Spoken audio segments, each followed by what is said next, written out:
Día viernes 12, cerramos una nueva semana acá en Pulso. Mes de septiembre, estamos a casi 48 horas del primer debate presidencial 2025 televisado en nuestro país. A ver, cuando hablamos de este primer debate hay que también concentrar la atención en que de manera primaria en este año 2025 se tuvieron a los 8 candidatos sentados en un mismo panel de televisión, confrontándose unos contra otros, interpelándose mutuamente ante un panel compuesto por 3 periodistas que iban ofreciendo una diversidad de temas. Ese va a ser el principal punto de análisis en este capítulo, número 65 de Pulso. Vamos en un segundo término también a desentrañar toda esta polémica suscitada estas últimas semanas relativas a la utilización de bots, trolls y fake news aplicadas en la sociedad chilena y también en esta reñida y en algunos casos encarnizada carrera presidencial 2025. Se han generado a raíz de esto campañas del terror, lo vamos a estar desglosando y analizando. Y el último punto, la carrera legislativa a nivel local en Antofagasta, las distintas comunas de la región, una mirada también más panorámica de cómo se empiezan a perfilar ciertos nombres para la segunda papeleta en importancia del mes de noviembre. Y además, un punto extra, vamos a estar deslizando lo último que ha surgido estas últimas jornadas sobre la situación del exalcalde de Antofagasta, Jonathan Velázquez, y la repercusión mediática de una situación de la que el municipio va a tener que hacerse cargo también. Para eso paso a saludar rápidamente al panel que hoy nos acompaña, un panel eminentemente analítico. En primera instancia, Francis Espinosa, doctora en Ciencias Políticas y Estudios Internacionales, académica e investigadora también de la Universidad Católica del Norte. Saludamos y agradecemos la presencia de Matías Díaz, magíster en Estrategia Internacional y Política Comercial, también analista político, y a Cristian Zamorano, doctor en Ciencias Sociales, analista político. Hoy, como siempre les decimos, la invitación queda extendida sobre su mesa para que nos acompañen en esta hora de conversación, análisis y debate. Bienvenidos. Acá inicia Pulso, cerrando una nueva semana en este mes de septiembre. Bienvenidos. Pulso.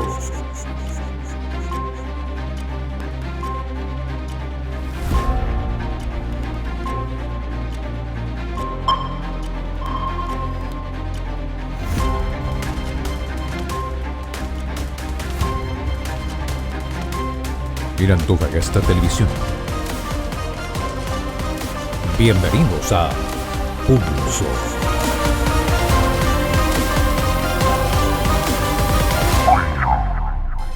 Bien, lo anticipamos, es la presentación de este capítulo número 65. A ver, vamos a entrar de lleno a hablar sobre el debate presidencial que para muchos, y esto lo hago como un análisis primario y bien personal, evidenció en varios puntos la polarización de la carrera que veníamos viendo hasta el momento. Para muchos fue una confrontación bastante reñida y deja la sensación que fue también un debate más centrado en esa pelea chica, en ataques personales, antes que un intercambio de ideas o basándose en los programas propios de cada candidato, o si quisieran también mirando el del otro. A ver, para muchos no generó un gran cambio, al menos en la sensación de la gente, en el Vox Populi.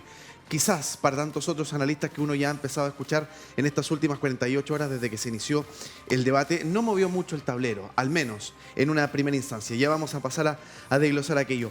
Francis, bienvenida nuevamente. Comienzo con usted. ¿Su impresión fue bueno o malo el debate? ¿Generó sensaciones diversas también a la gente? ¿Cuál es su primera impresión? Bienvenida. Sí, muchas gracias nuevamente por invitarme a su programa.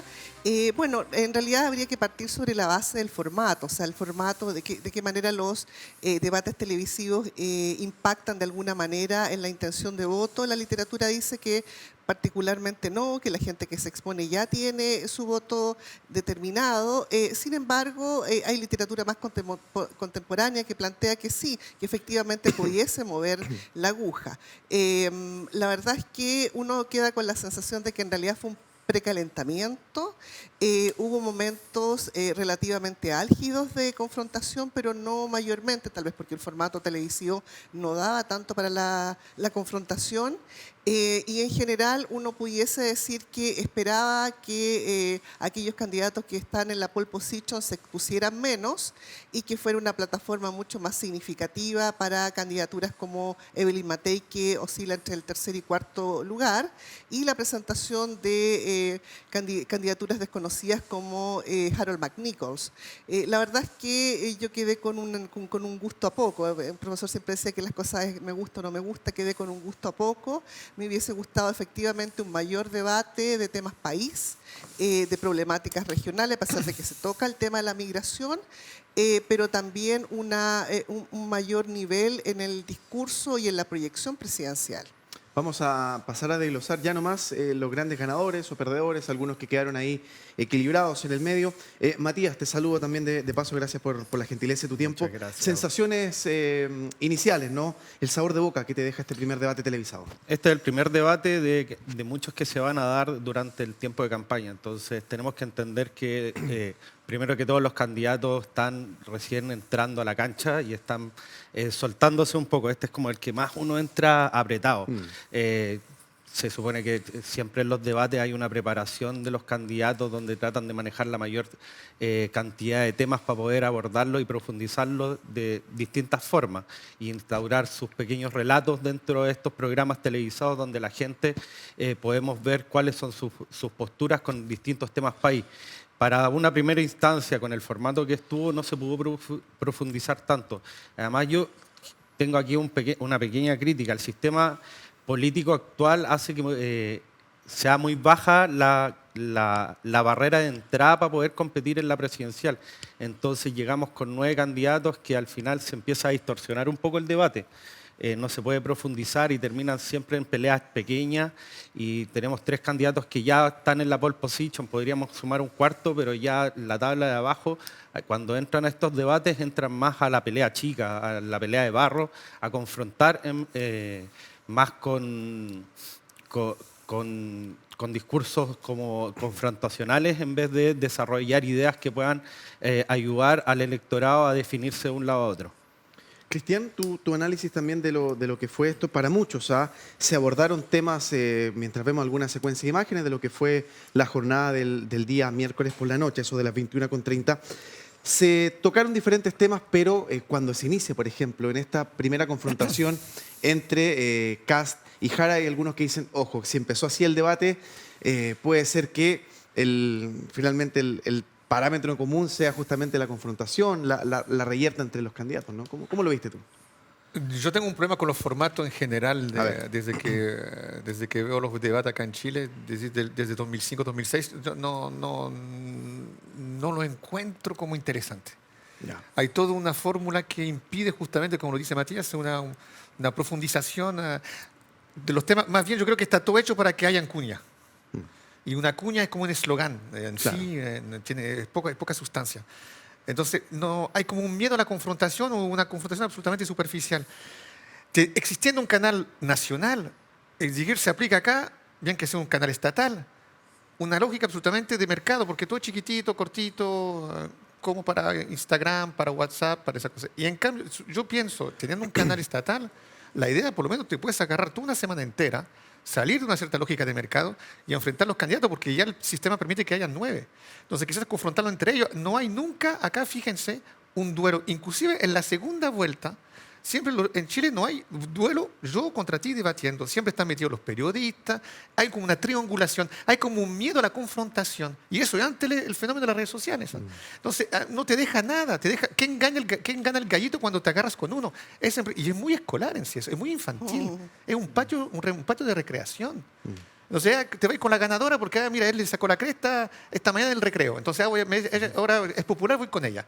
Claro. Esa no es la democracia. Entonces, yo creo que hay que ver el formato. Para ¿Sí? iniciar un poco la evolución de cada uno, yo encontré, hay unas notas que circulan de unos periodistas. Yo creo que la gran ganadora de esta ¿Quién fue? Para mí fue Matei, Elvin Matei. Ya se terminó con la hemorragia que sufría electoral de votos que se iban hace una semana pasada por el hecho que denunció que habían bots, una campaña Sí. en la red social contra ella. Lo encontré, ya tocó techo y yo creo que va hacia la baja. Puede que la baja no sea suficiente para que lo alcance Matei, pero ya tocó techo y lo sentí incómodo. Kaiser me dio la impresión de que el traje es demasiado grande para él. Encontré un tipo que no da el ancho para el cargo al cual se presenta.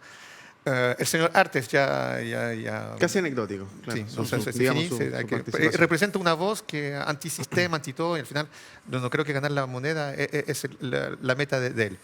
Y acá el señor Mike Nichols, que a mí muchos encontraron que estuvo muy bueno. Bueno, Francis tiene razón, se hizo conocer, pero yo no vi un presidenciable, honestamente. Yo vi una muy buena persona, un discurso moderado, que quiere hacerse pasar por estar en de los partidos, quizás lo es honestamente, pero para mí no es un presidenciable, es un dirigente. Si no tengo nada contra los dirigentes, pero estamos hablando del número uno. Sí.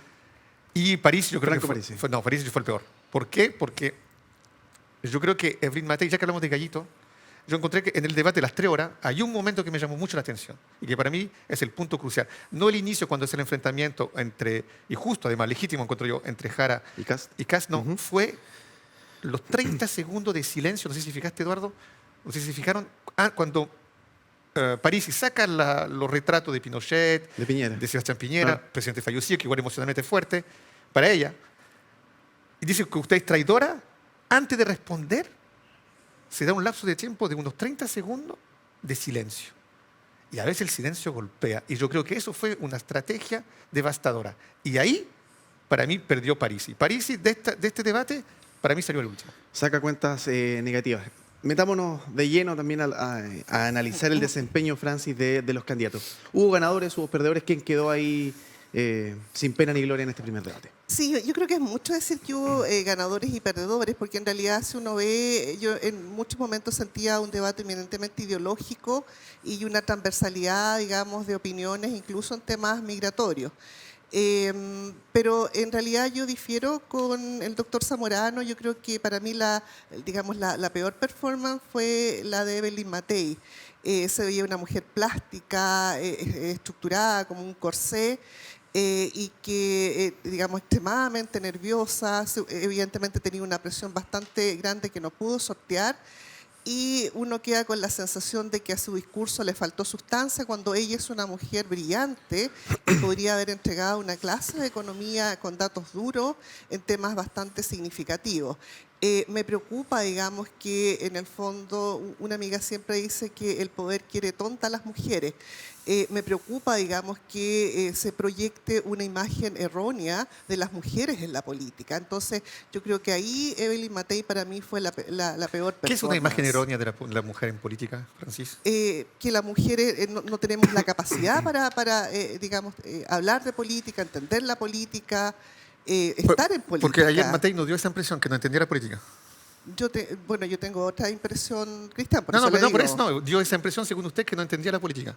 Que le faltaba sustancia a su discurso cuando ella tiene, digamos, todas las capacidades para entregar esa sustancia. Yo lo he visto. Esas son las notas de algunos periodistas. Ya vamos a continuar con su análisis, doctora. Mire, estos son el análisis en cuanto a números, casi como un promedio de curso, una nota final de semestre de algunos de los periodistas que han ido evaluando la performance, ¿no?, en el debate presidencial. José Antonio Kast, en promedio, un 5. Evelyn Matei, 5.3. Johannes Kaiser, 4.8. Janet Jara, 4.1. Franco Parisi, 3.4. Ahí reprueba. Harold May Nichols, un 5.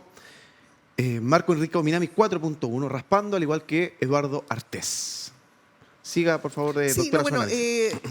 Algunas, digamos, situaciones muy, digamos, lógicas, ¿no? Este francotirador, que es Franco Parisi, sin duda, y que me parece que le hace un jaque mate, o trata de hacerle un jaque mate a Evelyn Matei, pero ella ahí sí sale bien parada cuando en realidad lo enfrenta y le plantea, digamos, el tema de la violencia de género en la política. Sí, eso me parece que fue fundamental. A mí me gustó Janet Jara, yo esperaba menos de ella, me parece que era una Janet Jara más racional, a lo mejor ese personaje tampoco le encaja y pudiese eso tener significativa valoración en ella, pero datos duros, argumentos claros, parada de carros, digamos, constantemente a José Antonio Kast, me pareció bien. Harold McNichol, sí, digamos la representación del buenismo, diría Carlos Peña, ¿no? Y ese buenismo no sé si la gente lo entiende como parte de la realpolitik. A mí me gusta bastante Eduardo Artés, creo que el profesor Artés siempre nos hace disfrutar de una clase de marxismo y eso siempre refresca los conocimientos sobre teoría marxista, pero comparto el punto de vista del doctor Zamorano de que eso no podría llevarlo a la moneda. No sé si, Kaiser. Johannes Kaiser. Johannes Kaiser, sí. Bueno, yo creo que él tiene todavía muy pegado el traje de la Diputación y difícilmente se pueda salir de ahí, pero hay una cosa interesante en Johannes Kaiser, que es en los grados de honestidad en que él plantea o proyecta su discurso, y yo creo que eso ha ido levantando, Sí. digamos, adherente a una cosa muy parecida tal vez a un Milei o a un Donald Trump. A ver, había varios, al inicio de la jornada de ayer y de hoy viernes, había varios portales nacionales que incluso se indicaban a Johannes Kaiser como uno de los que mejor respondió, que mejor entendió la dinámica del debate, muy pragmático, muy rápido y certero en sus respuestas, casi ajustándose y manejando bien los 3 minutos que tenía en los primeros bloques del debate. Matías, tu análisis Y del olvidamos, desempeño. olvidamos a Marco Enrico Minami. También. Sí, eso, bueno, meo es meo en realidad. Y escuchaba en la radio, creo hoy día, que decían que este exceso, digamos, de extroversión política que tiene Meo se transforma en liviandad. Y yo comparto ese punto de vista. O sea, este exceso, digamos, y esta desgaste en la carrera presidencial, uno se pregunta, bueno, ¿cuándo finalmente se irá para la casa? Matías, por favor. Yo tengo un análisis completamente distinto aquí al panel. Qué bueno, Yo- enriquece el debate. Yo creo que los más bajos fueron Janet Jara y Franco Parisi. Primero, Janet Jara se vio súper incómoda, muy Sí, rígida. estaba tensa. Muy tensa. ¿No? Eso de lo que lo estaban vendiendo, de una mujer simpática, con características de Bachelet, muy afable con la sociedad, no se vio de nada en el debate. Se vio muy tensa en su postura, en su forma corporal. Además, el tema del manejo de datos, cuando le preguntaron sobre la reforma, sobre las 40 horas y el sueldo mínimo, ver el desempleo y cómo estaba proyectando en su campaña para subir el sueldo mínimo a 700.000 pesos, pero sin tener datos de cómo iba a afectar a la economía, ya sabiendo que el Banco Central había dicho en un informe que sí las reformas habían afectado al empleo, estuvo mal en ese manejo de cifras, por eso difiero que tenga mucho conocimiento respecto a la economía. Lo de Franco Parisi es lo que estábamos diciendo, el formato no acompaña y los candidatos que no marcan generalmente vienen a estos debates no a posicionar un discurso, un relato o ideas sobre los temas, sino a confrontar y meter una cuña golpeadora para poder venderla al día siguiente. Yo cuando vi encarando a él en Matei, el formato lo que quería hacer era una pregunta del candidato hacia otro candidato y él lo que hace es atacar de frentón. Entonces rompe todo el esquema del formato y lo único que hace es atacar. Por el lado de Artés, nuevamente un candidato que es simbólico, que lo único que abre es abrir un frente fuera como el outsider del sistema que no va a trascender más allá porque no es que tenga alguna posibilidad real, sino para poner un nicho de gente que está descontento con la propia izquierda, que se identifica con la izquierda, pero está descontenta con el establishment y por eso nace este candidato como outsider de la izquierda todas las elecciones. Marco Enrique Minami vimos que trató de buscar este nicho que está medio abandonado, el centro político, pero que ya no le resulta porque en el pasado ya hemos visto que ha estado con Maduro, que ha estado con el Frente de Izquierda Latinoamericana y el día de hoy trata de convencer a un centro político que ya no le compra. Ya no es el Marco Enrique Minami que al principio cuestionaba más la lógica del poder y no la economía, sino ya es un Marco Enrique Minami que lo hemos visto trascender de un lado a otro sin una posición clara y acomodándose donde mejor pueda sacar votos para su pyme electoral y después tener rendiciones ante el CERVEL. En el caso por el lado de la derecha, claro, Evelyn Matei tenía una presión súper alta.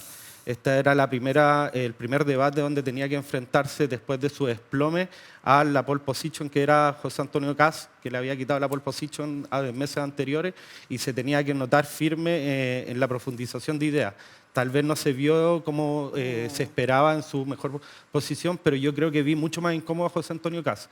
Sí. Yo estaba acostumbrado en los últimos meses a una persona que respondía segura, era clara con las ideas y después del problema que tuvo con los bots, donde no pudo responder y ocupó nuevamente el discurso de que es culpa del comunismo y no condenando transversalmente el hecho, han perdido un poco el eje de su campaña y por primera vez lo vi un poco incómodo. Porque además Johannes Kaiser, que por mucho que digamos que no es el candidato fuerte de la derecha, esta vez mostró un discurso claro de derecha. y eso incomoda a cierto Al mismo electorado de Kast, porque Sí, al ahí es mismo donde Kast. se empieza a fragmentar el electorado y no vio a este José Antonio Kast sólido con un discurso fuerte de derecha, sino lo vio un poco duditativo y eso hizo que Johannes Kaiser agarrara, por lo menos en el primer espacio, mucha fuerza. El caso de Harold es también una campaña que viene a más del hecho simbólico, nosotros le tenemos harto cariño por lo que hizo en el proceso de la selección, llevándonos Sí, al amor Mundial eterno, con Bielsa, y creo que desaprovechó esa oportunidad de haber puesto un poco de su relato épico en su gestión en ese periodo y mostró poca experiencia en profundizar los temas de país.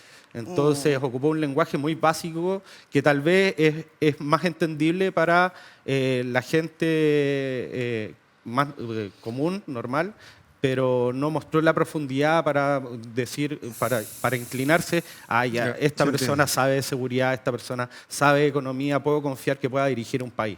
Mira, ¿Cristian?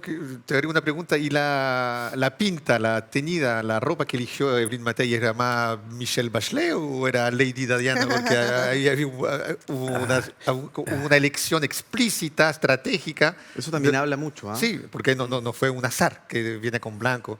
¿Por cuál tú crees, por cuál optas? ¿Michelle Bachelet en Inconsciente Popular o Lady Di y Candle in the Window? Lady Di. In the Window.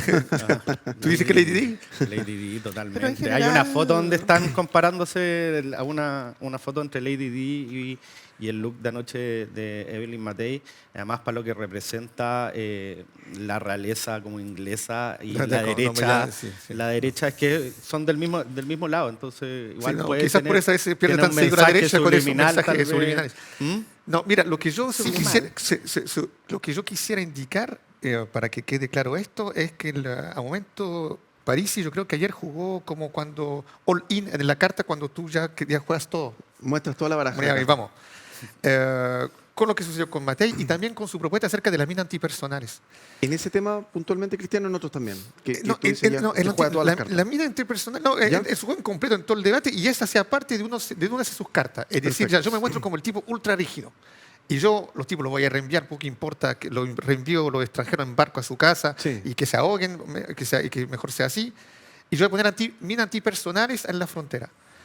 Acá hay que saber que por un tipo que es economista, que supuestamente sabe mucho de economía, tiene un doctorado, me parece. Ah, sí, claro. Sí, claro. Ya. Chile regresó en el sistema, después de vivir en autarquía, es decir, cuando fue aislado el país durante 17 años por la dictadura, porque la única vez que viajó Pinochet fuera de Chile fue al entierro de Franco, y una vez en Filipinas no lo aceptaron. ¿Ah? Entonces, cuando fue un país totalmente aislado, cuando reintegró el mundo es para través de los tratados internacionales. Para firmar uno de los tratados internacionales, lo más importante es con la Unión Europea. ¿Por qué? Porque la Unión Europea es un país que representa un gran mercado, un mercado gigante, un mercado común, gigante para cualquier producto. No se hubiese firmado ese tratado con Chile, que es uno de los pocos países de América Latina que lo tiene directamente y en esa forma y tan profundizado, si no, acá se hubiese terminado con la pena de muerte y si no se hubiese firmado el Tratado de Ottawa en 1999 y que entró en vigencia en 2001. Los últimos países a firmar ese tratado fue en 2017, fue Palestina y Nepal, me parece, que no son países que digamos que están a la punta del desarrollo. Y los últimos países que últimamente que pidieron el hecho de retirarse de ese tratado son dos países fronterizos actualmente con Rusia, es decir, Estonia, Letonia, Lituania y Polonia. ¿Por qué? Porque hay una guerra entre Ucrania y Rusia.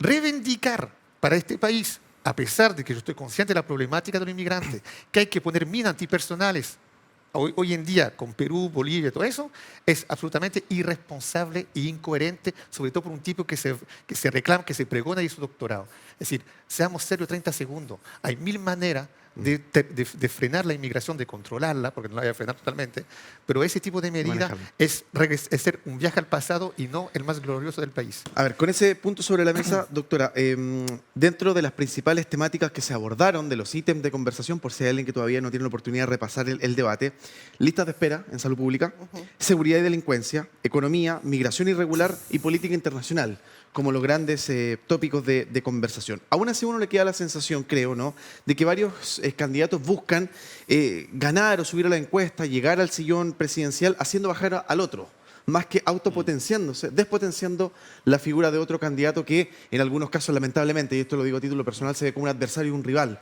son candidatos que están justamente peleando por un fin común, no rivales.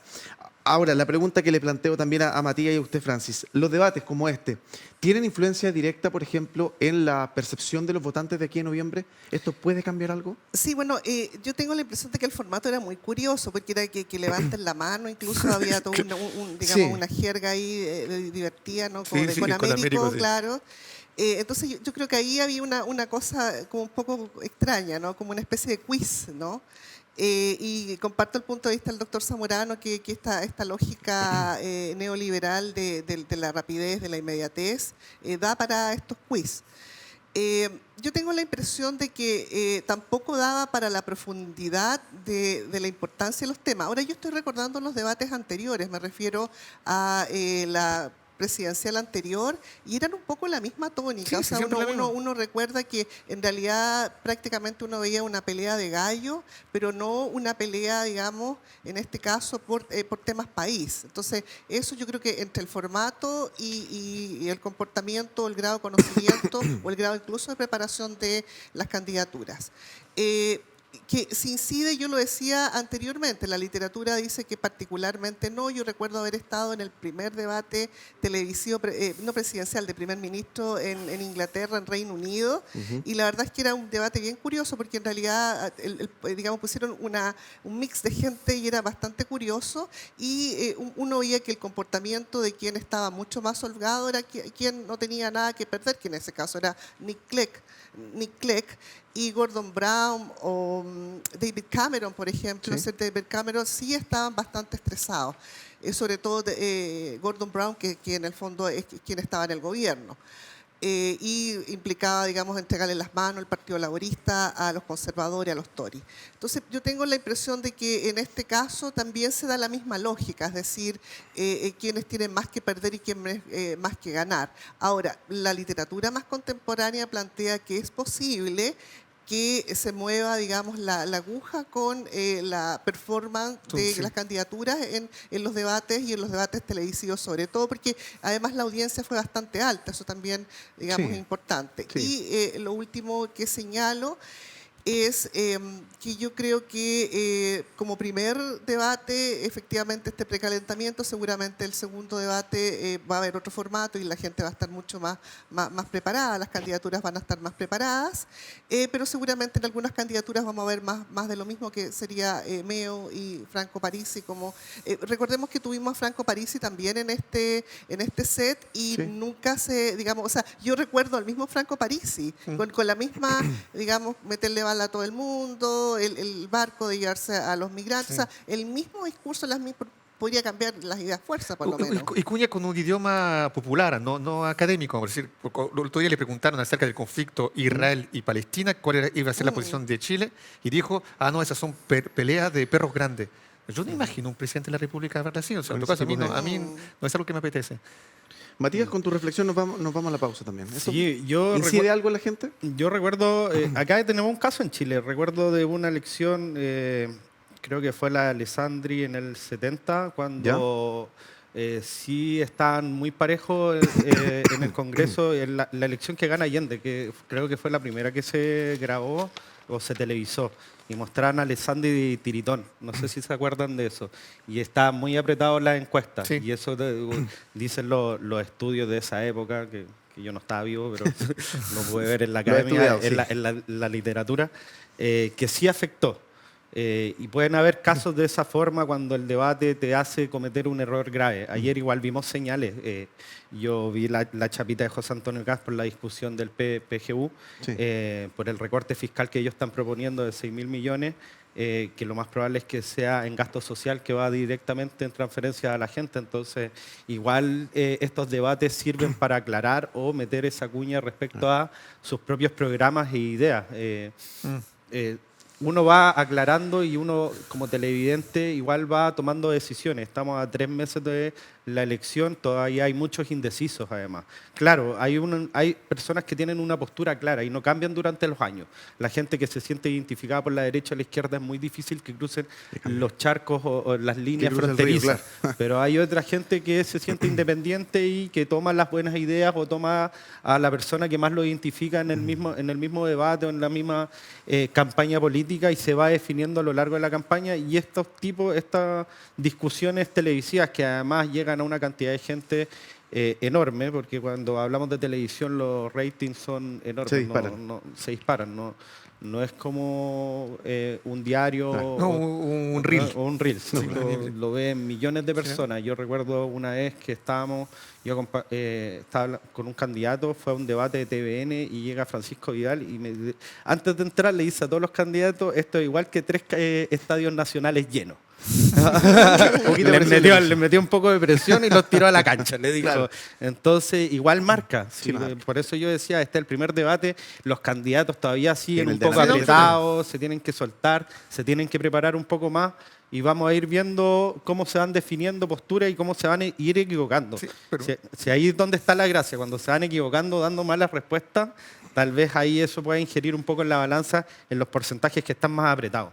Pero mira, Eduardo, déjame con eso terminamos para cerrar el punto. Por supuesto. Hay un antecedente muy cercano, en todo caso, y en Europa, en el mundo occidental, la segunda vuelta hace 6 años entre Macron y Marine Le Pen. Macron liberal, Marine Le Pen derecha más dura. Sí. Segunda vuelta, Marine Le Pen se desinfla totalmente en el debate al frente de Macron y Macron aparece como un tipo muy erudito, muy culto, muy hábil, muy conocedor de sus diferentes informes y de la situación del país, y ahí se derrumba totalmente la candidatura de Marine Le Pen. Entonces, hubo una influencia del debate, pero en ese debate el candidato Macron habló como 1 hora 10 y la de al frente, porque midieron su tiempo de palabra, y la persona de al frente tuvo también 1 hora 10 de palabra. Entonces, ahí uno se puede hacer una cierta idea del candidato. Solamente muy breve, ya que Matías sacaba a colación la chapita del candidato Kast, no pasó desapercibido para los que notaron el detalle. La corbata amarilla del candidato Kaiser tenía el nombre de los firmantes de la Declaración de Independencia de los Estados Unidos, de los padres fundadores, ¿no? 1776. Para muchos algo anecdótico, quizás para otros un guiño, algo revelador. Pausa y volvemos. Sigue Pulso por Antofagasta Televisión. Bien, estamos de regreso, gracias por continuar en nuestra sintonía. A ver, el día miércoles en este mismo panel introdujimos a modo también de contextualizar lo que se ha tomado una de las tantas noticias esta última semana en nuestro país, que tiene que ver con la utilización de bots, trolls y fake news en la práctica política, ¿no? En la praxis política, pero también en la sociedad a nivel país. Vamos a refrescar un poco la memoria. Recordemos también que a raíz de un último reportaje periodístico de Chilevisión, se destapó una red de bots que estaría ampliamente relacionada con la campaña de José Antonio Kast. Justamente la cuenta Patito Verde, quien pertenecería a Patricio Góngora, ahora ex director ejecutivo de la Plana Mayor de Canal 13. Eso también tuvo una repercusión, una bajada local donde hay una cuenta denominada Cris Chile que operaría también dentro de esta red.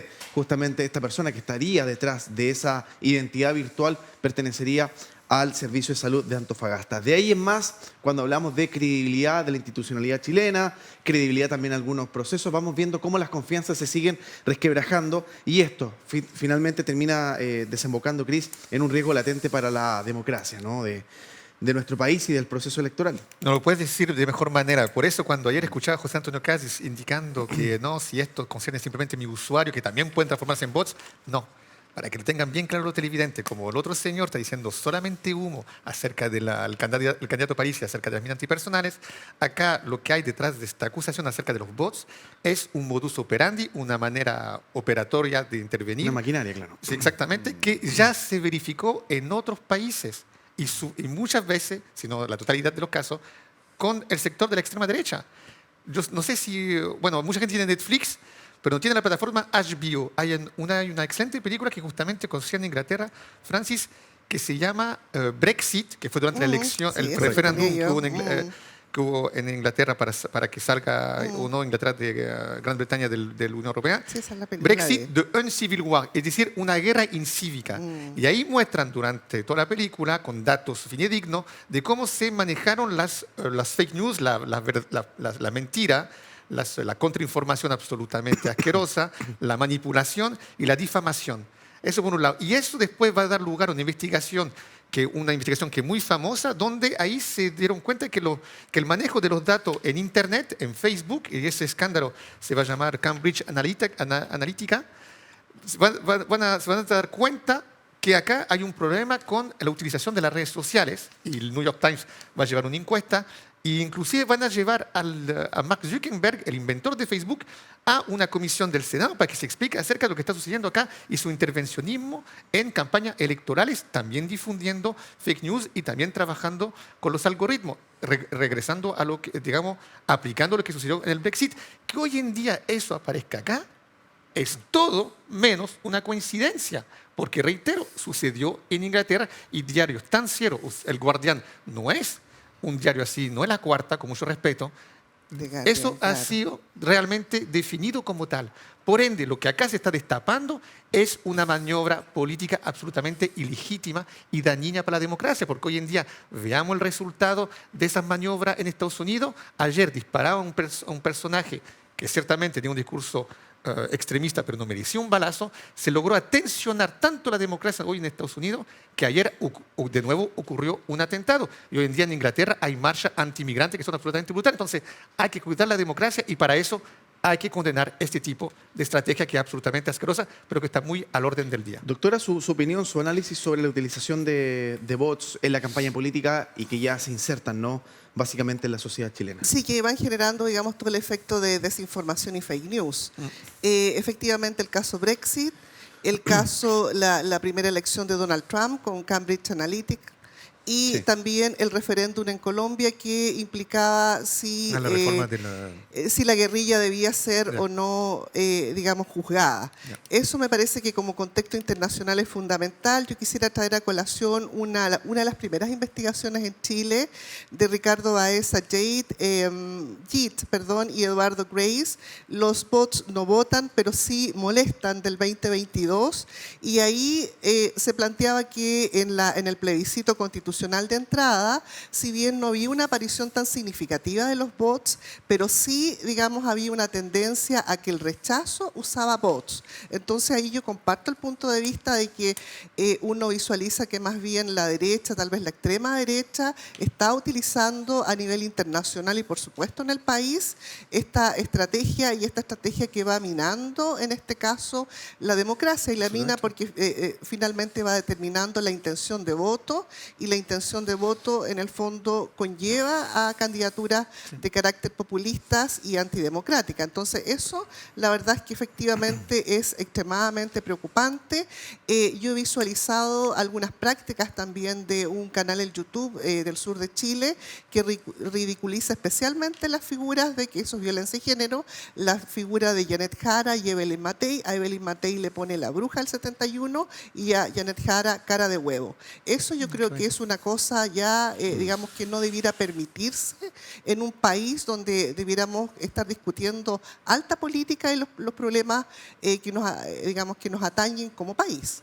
¿Qué hacemos, Matías, para tratar de erradicar esta práctica, esta nueva configuración política? Hay algunos que dicen, haciendo un símil, en política y en guerra, la guerra todo vale, pero parece que no... En amor también, dicen. Claro. Sí, es que la época contemporánea avanza más rápido la tecnología que las leyes. Y es un problema que estamos teniendo todos los países en la actualidad. No hay regularizaciones claras dentro de las leyes, dentro de los estados respecto a estos temas. Entonces sí es una práctica que se está ocupando y básicamente, para que lo entienda el televidente, se contratan empresas que posicionan nombres, marcas bajo el algoritmo de bases de datos que compran. Si el Cambridge Analytica es la compra de una base de datos donde tienen toda la información y pueden teledirigir los mensajes y aparecer en la publicidad, que uno la ve en redes sociales. Cuando uno va pasando las historias de Instagram, te sale la publicidad y es porque alguien sabe teledirigir específicamente al nicho de los gustos de cada persona. Y eso es el presente y ya futuro. Y el problema es que los países no tienen las herramientas para regularizar esto en estos momentos, entonces estamos como al debe respecto a eso. Está avanzando mucho más rápido el tema de la tecnología respecto a cómo podemos enfrentarlo como personas el tema de los bots. Lamentablemente es una práctica que ya se está instaurando en las campañas políticas y el problema es que empiezan a posicionar lo que era la teoría, la posverdad. O sea, al final de cuentas empiezan a posicionar una verdad, pero sin una comprobación científica o algo, una fuente real respecto a ese tema en específico. Entonces, yo te puedo decir que el día de ayer tú le pegaste a tu polola y lo puedo instaurar dentro de un mensaje red Como un social relato popular. con un usuario falso, Claro. y lo voy colocando en distintas páginas que pueda viralizar hasta que la gente se cree ese cuento y te va a encontrar en la calle y te va a decir, oye, tú le pegaste a tu polola. No. Y es así, y lamentablemente es así, y estamos cayendo en la baja política. Y yo comparto aquí con la doctora Francis respecto a que hay que subirle el nivel y hay que tratar de tener reglas, tener una competencia sana. Si al final de cuentas los países que se van desarrollando es cuando empiezan a crecer en el debate. Si nos metemos en el barro, Sí. nos vamos a quedar estancados en Correcto. puras Sí, sí. diminutez. Es un fango, es una arena movediza de la que cuesta salir, Cristian, porque uno dice, por ejemplo, ya era muy atingente porque estaba en la pauta noticiosa, los medios lo tenían esta semana, pero a título personal lo digo, cuando yo, en mi calidad de ciudadano, veo el debate el día miércoles y el primer tópico de conversación donde se confrontan dos de los principales candidatos de esta elección es el tema bots, yo digo, ojo, acá hay algo. Ese es el termómetro de nuestra sociedad.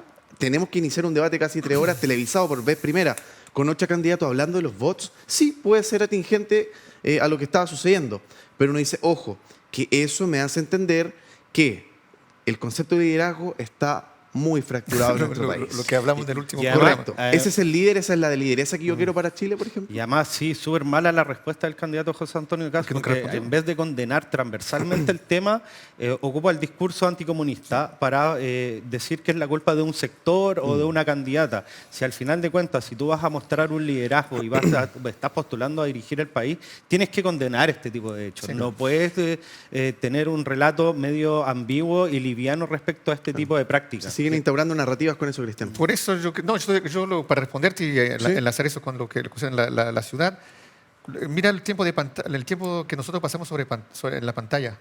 Y los problemas, de hecho, eso considera un problema con los niños. Yo tengo en la escuela, todo el mundo subraya eso, que los niños pasan mucho tiempo en la pantalla y eso tiene consecuencias en el comportamiento de los niños, concentración, tolerancia a la frustración y todo aquello. Entonces, ahí está muy preocupado. ¿Por qué fue el primer tema? Porque está muy preocupado de la pérdida de votos que puede producir aquello. Correcto. Y yo creo justamente, como dice Matías, que debe haber una condena y debe haber un marco de regulatorio y debe haber entes que fiscalizan. Y eso va a implicar financiamiento y crear un ejército de cazador de bots.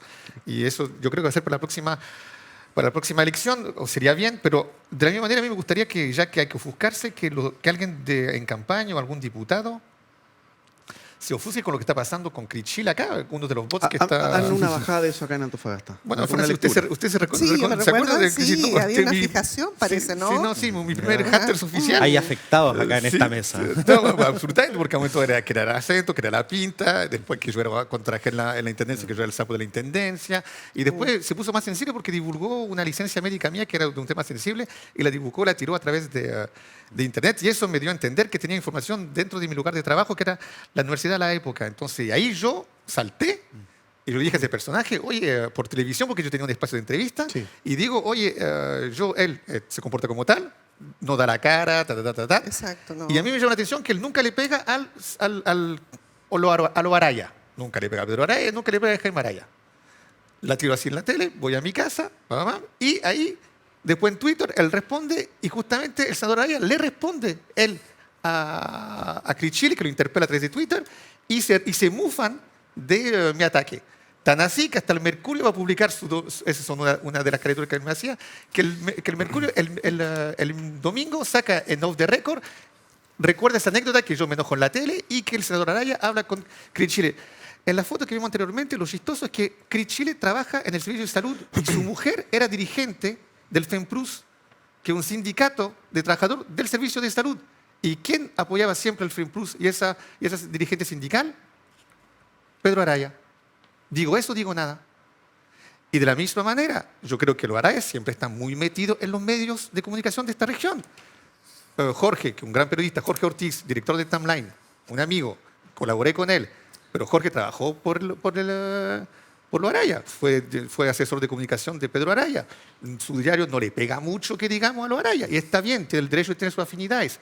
Pero es un hecho. Timeline nunca agrede a lo Araya, y de algún modo también le prestó mucho ropa a Cris Chile cuando iniciaba sus diferentes dibujos y en Twitter. También tenemos el caso de Pulso Resonancia también pertenece, que otro medio que no para de disparar y ahí tiene una fijación con el municipio, fue también asesor comunicacional de Pedro Araya.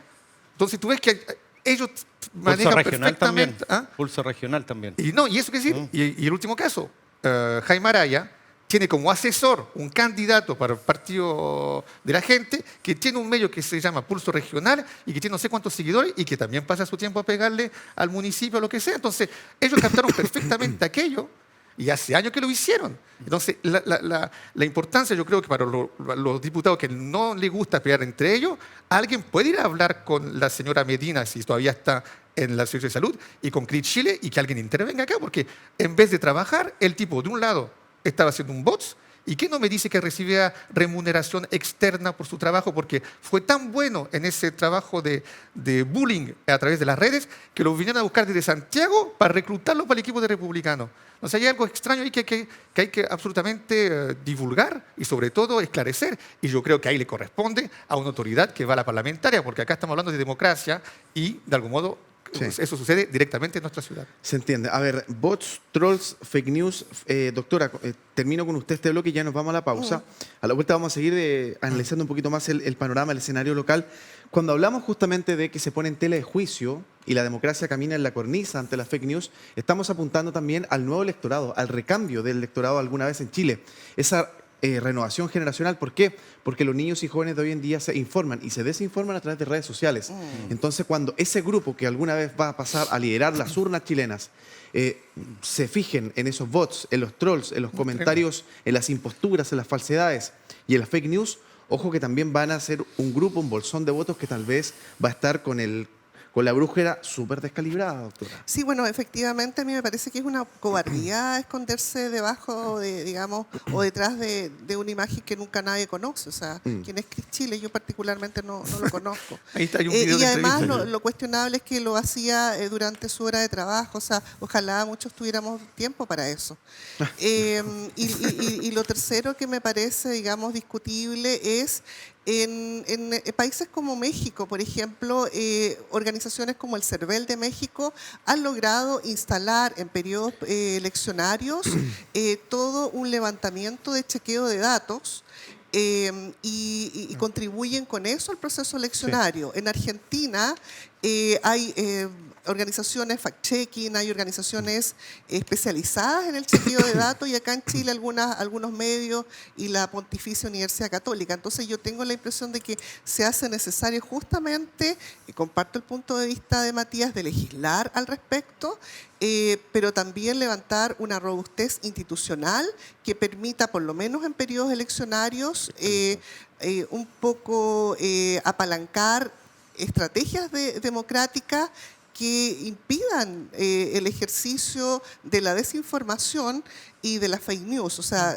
esa es nuestra gran tarea y, por supuesto, como comunicadores, quisiéramos que eso fuera así. Distinto. Nos vamos a ir a la pausa, el segundo y último quiebre, corte de esta noche. Solamente un dato anexo, casi decorativo ya a esta altura.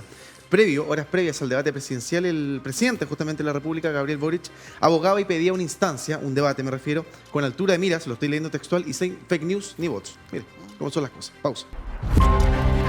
Sigue Pulso por Antofagasta Televisión.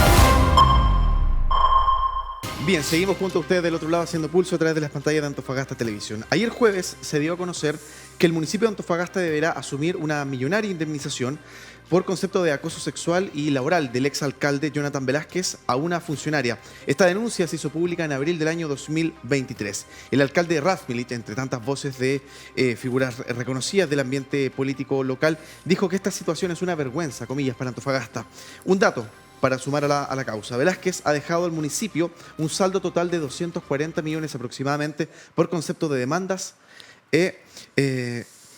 también indemnizaciones. Matías, su opinión breve sobre este tema que se ha tomado de cerca es un tema que me toca en esta jornada. de cerca. Les puedo contar la experiencia personal. Básicamente todas las semanas hay que entrar con la directora de jurídica, hablar con el consejo para aprobar el tema de los pagos respecto a las demandas de tutela laboral que ocurrieron en la administración pasada. El maltrato que hubo dentro del funcionario, del funcionario que trabaja en la municipalidad se vio enormemente superado en estos últimos 4 años en la administración de Jonathan Velázquez.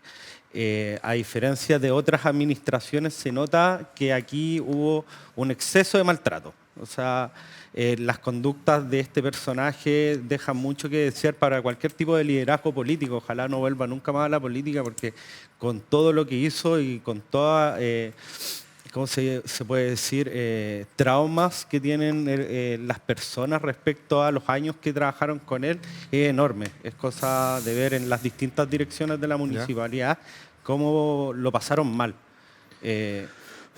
No es por tirar flores ni nada, pero con pequeños gestos hoy día estábamos dentro del trabajo, estaban celebrando la premiación de la mejor fonda, como que las oficinas en esta, como volver a tener actividades extraprogramáticas por el 18, adornaban las oficinas, y los mismos funcionarios que estaban evaluando me decían que esto no se podía hacer en la administración pasada, que había como poco menos una tiranía administrativa dentro de la comuna donde se movían otro tipo de lógicas en las formas de relaciones humanas. Y con un tal de decir hola, ¿cómo estás? Despedirse, no sé, pequeños tratos. Ha cambiado mucho el convivir interno de la administración y da mucha pena porque son, ¿cuántos? 200, ¿cuánto vamos? Casi 240 millones. 240 millones que pudieron haber sido utilizados para proyectos sí, sociales. para la recolección de basura, por ejemplo. Y eso es lo lamentable, que estamos pagando plata que recaudamos de todos nosotros, de toda la comunidad, de toda la sociedad de Antofagasta, que podrían haber sido destinados para la reparación de una acera, la reparación de una iluminación, la creación de una plaza, y lamentablemente no la podemos utilizar porque estamos pagando demandas por maltrato. Ahí está Francis, su análisis también de lo que... Bueno, a mí me sorprende porque en realidad, en primer lugar, lo que yo llamo la banalidad del dinero, o sea, como que 200 millones y algo fuera nada. No. Y lo segundo, esta semana salió el informe de fiscalización extraordinario del Consejo de la Transparencia, y los municipios que mayormente reciben mucho dinero es Antofagasta y Calama. Sería interesante saber, digamos, cómo se gastan esos dineros. Y en función de eso, ya vemos que seguramente parte de esos dineros, estoy elucubrando, pudiesen irse a estas demandas laborales. Yo creo que la situación es bastante preocupante y eso significa un warming up, evidentemente ya no en el caso de una gobernanza que pasó, pero sí para la gobernanza actual, es decir, de qué manera hay que tener, digamos, claro los límites, además con distintas leyes que amparan al trabajador o trabajadora, como la ley Karin, por ejemplo, de qué manera la convivencia laboral o el clima laboral no se transforme en esta banalidad del dinero. Cristian, también, para que pasemos al otro tema. Sí, no, rápido. Dos cosas. El primero, hay un dicho que dice que el amor no existe, sino solamente las pruebas de amor. No lo digo por ti, Eduardo, pero lo digo porque el exalcalde de Antofagasta hoy en día trató de innovar con los podcasts, no le fue bien, tuvo que abandonar porque al fin y al cabo la están mirando simplemente 2.000 personas, y hoy en día inventó un canal de tele para vender casa fuera de Antofagasta. El tipo que acaba de presentar, que fue alcalde 4 años y que quiso repostularse, pierde y está vendiendo casa fuera de Antofagasta. No sé si es una prueba de amor. Y segundo punto, ya que hablamos de los bots y todo aquello, la gente votó por él y su mayor argumento electoral fue un gato. Y sigue vendiéndolo del gato, más el traumatismo que vivió con lo que pasó con su mamá, y la gente sigue likeando y adorándolo. Entonces, a un momento dado, hay que disociar entre Instagram y quién dirige una ciudad. Buena lectura, Matías. Pasamos muy breve también a que nos des tu parecer. Estamos a 2 meses de la urna de noviembre, de la papeleta legislativa. ¿Cómo ves el ambiente de la campaña acá a nivel local? Veo un inicio de campaña bien frío todavía. Todavía no arranca bien. Todavía no arranca porque todavía no están facultados, no ha entrado el periodo de campaña. Entonces, claro, los candidatos, la única herramienta que tienen son juntas de tú a tú en privado. No se puede publicitar, no se pueden poner carteles, no hay atmósfera todavía de campaña. Eso sí, veo equipos que pueden estar un poco más preparados. Veo también la ola de la derecha y se notan en terreno. Republicano sí tiene una ventaja, lo he podido percibir. Más que los nombres de los candidatos, porque nadie conoce a los candidatos de Republicano. Todos conocen la marca Republicano, que eso es distinto. No, Carlos Arquero no conoce Es nada. que Carlos Arquero no lo conoce nadie, en verdad. Sí, Si sí. Lo que conocen es la marca. Sí. Y veo a otros equipos que sí se están preparando. Veo a personas que sí tienen un alto grado de conocimiento, como Videla.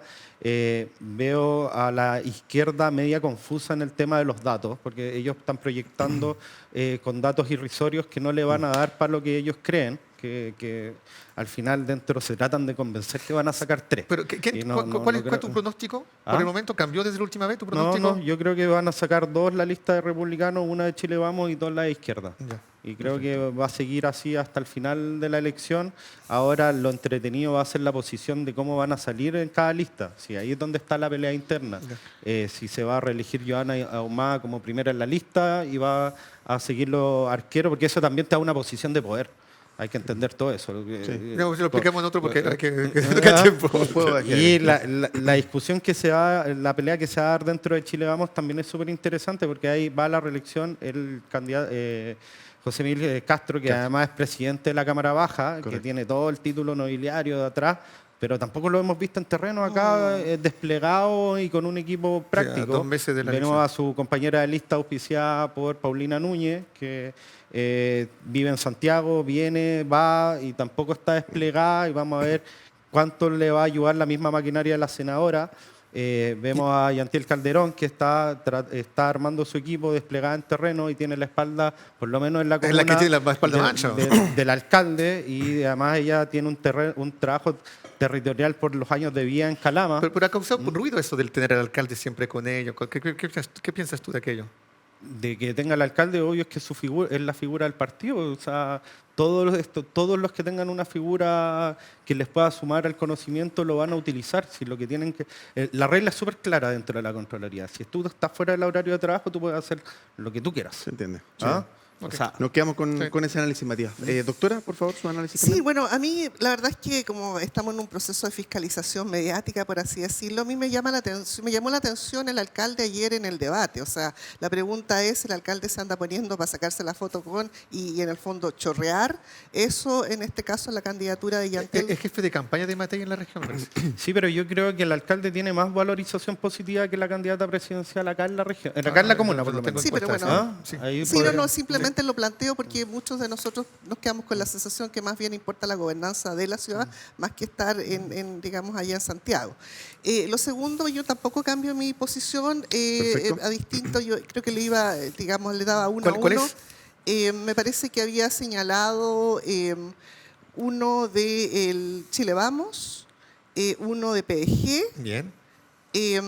dos De la lista de oficialismo. del oficialismo. ¿Qué más me falta? Republicano. Republicanos. Pero Ya estaríamos. No, uno. Y- Uno entonces, un republicano. republicano. Ahí están los sí. 5. Perdón, y creo que salió una encuesta que la vez pasada que señalaba lo mismo que señalaba yo. Yo todavía voy por ahí porque si bien a mí me parece un buen candidato Carlos Arquero, ganó bastante, digamos, auge en su campaña, digamos, siendo muy desconocido como gobernador, ha hecho algunas estrategias interesantes, pero no sé si le dará para doblar. Pero me parece que acá seguramente Franco Parisi va a salir presidente, ¿no? En el norte, entonces va a chorrear al PDG. Lo interesante también va a ser en la izquierda. Yo los últimos días he estado reflexionando respecto a eso. Videla es el candidato favorito de esa lista. Todos podemos argumentar el nivel de conocimiento que le da como la pole position. Después uno empieza a interiorizarse y como que está la discusión entre Marcela Hernando y Jaime Araya. Pero si uno analiza, esos 3 candidatos son de centro izquierda. Y hay un nicho especial que es el voto duro de Boric, que siempre está en el 30%, no baja el 30%, y yo creo que eso es lo que va a sacar además Janet Jara en la primera vuelta. Ojo con eso, porque yo creo que el Frente Amplio, muy dañado que esté, igual va a tener un voto que son sus fieles, como Igual su va a barra marcar. brava, y que no se va a mover de ese 30%. Y el segundo de la izquierda tal vez podría ser uno identificado realmente con la izquierda, que sería el Frente Amplio. Perfecto, casi no en el tiempo nos tenemos que ir, vamos a dejar pendiente, les vamos a regalar otro minuto de reflexión para un siguiente capítulo donde nos vengan a visitar. Cristian, cerramos con tu conclusión también de lo que venimos No, hablando. concuerdo con Francis en cuanto a su pronóstico, también concuerdo con Matías, que puede haber una sorpresa por parte del Frente Amplio también, porque el otro día recibimos acá la ex Seremi de Deporte, Sí, acá, Marión Tapia. y lo encontré bastante al tanto sobre subrayó el tema de del deporte y que no había muchos proyectos de ley del último mandato donde se presentaron algo relacionado con la ciudad justamente y potenciar el deporte acá. Entonces, lo que yo indico para la próxima elección, menos gatito, verificar los datos que, Si son que dicen los perritos, candidatos. también. También puede ser. Cambia la mascota, digamos. Pero verificar que hay que votar para que esto cambie. Y esto pasa por algunos tomas de conciencia de algunos temas realmente serios, Sí. entre ellos la minería, el deporte, la salud, la educación y todo aquello. Matías, Francis, Cristian, gracias Muchas por estar. gracias. Oye, Gracias yo- por usted, por su Yo, sintonía. yo puedo Matías, mandar un saludo a, aprovechemos, muy breve. a unas Rápido. compañeras de trabajo, M y M, Red Kitchen, que me comprometí a mandarle un saludo, así que las Ahí quiero está. mucho. a mis Válido compañeritas. el saludo, que tengan buen cierre de jornada, buen fin de semana. Muchas gracias a ustedes por acompañarnos en la sintonía. Hasta el próximo lunes a las 20. Que le vaya Vale, muy bien. muchas gracias. Fue Pulso, un espacio de propuestas, lo que marca la agenda, las decisiones de futuro, conversaciones y análisis en profundidad, contingencia y debate. Pulso por Antofagasta Televisión.